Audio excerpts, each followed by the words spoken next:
আসসালামু আলাইকুম। অবশেষে মালয়েশিয়ার যে কোনো ধরনের ভিসা কাঙ্ক্ষিতদের জন্য একটা সুখবর হতে চলেছে। সেটা হচ্ছে মালয়েশিয়াতে যে কোনো ধরনের ভিসা, বিশেষ করে calling visa, company visa, business visa আবারও চালু হতে যাচ্ছে এবং সেটা হচ্ছে ডিসেম্বর থেকে কার্যকর হবে। এই তিনটা ভিসা একসাথে চালু মানে নতুন করে বাংলাদেশিদের জন্য বিশাল সুযোগ তৈরি হতে যাচ্ছে।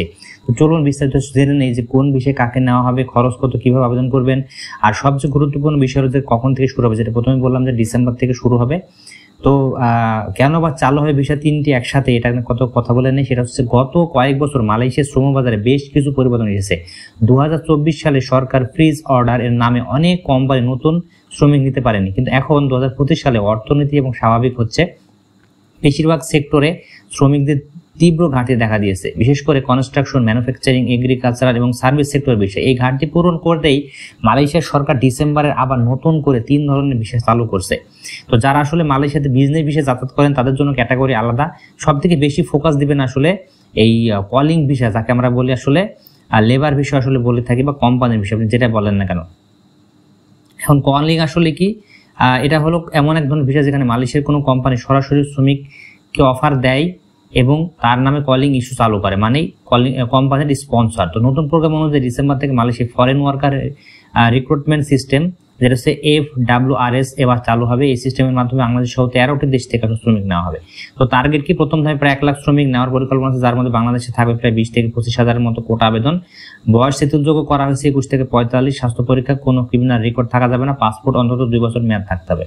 আনুমানিক খরচ যেটা ধরা হয়েছে সেটা হচ্ছে 2 লাখ থেকে 2,20,000-এর মধ্যে, যেখানে ফ্লাইট, ভিসা, ইন্স্যুরেন্স এজেন্সি অন্তর্ভুক্ত থাকবে।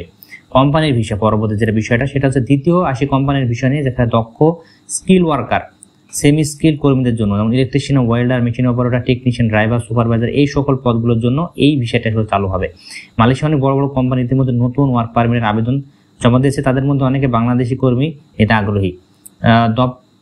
শ্রম দপ্তরের তথ্য মতে এই কোম্পানির ভিসা প্রোগ্রামের আবেদনকারী আগামী 1 বছরের মধ্যে প্রায় 50,000 দক্ষ কর্মী নেওয়া হতে পারে। আনুমানিক খরচ 2,80,000 থেকে 3,20,000-এর মধ্যে।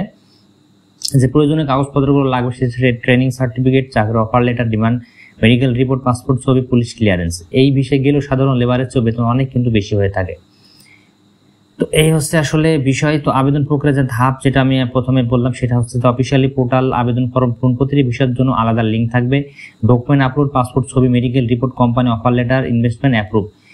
ফি জমা দিয়ে আবেদন সাবমিট করতে হবে। চতুর্থ, আবেদনের পর কোম্পানি কর্তৃক কলিং লেটার বা অ্যাপ্রুভাল পাবে। শেষ ধাপ হচ্ছে পাসপোর্ট, ভিসা স্টিকার লাগানোর পর ফ্লাইটের প্রতিনিয়ত প্রস্তুতি নিতে পারবেন। আর ভিসা রিজেকশন এড়াতে যা যা করতে হবে, অনেকের ভিসা রিজেক্ট হয় ছোটখাটো ভুল, যেমন হচ্ছে ফেক মেডিকেল রিপোর্ট জমা দিবেন না, দালাল হতে সাবধান থাকবেন, ফেসবুক ভরসা করবেন না, এই নামে একাধিক আবেদন করা যাবে না একই নামে। পাসপোর্টের পূর্বের ওভারেজ থাকলে আগে সেটা ক্লিয়ার করতে হবে। এই হচ্ছে আসলে মোটামুটি এই সকল ভিসাগুলি উন্মুক্ত হবে। তো যদি ভিডিওটি অবশ্যই ভালো লাগে লাইক করবেন, শেয়ার করে দেবেন এবং দর্শকদের অবশ্যই চ্যানেল সাবস্ক্রাইব করে রাখবেন। যদি আপনার কোনো মতামত থাকে, যদি কোনো কিছু জানতে চান, অবশ্যই এটা কমেন্ট বক্সে কমেন্ট করে দেবেন। সবাই ভালো থাকবেন। আল্লাহ হাফেজ।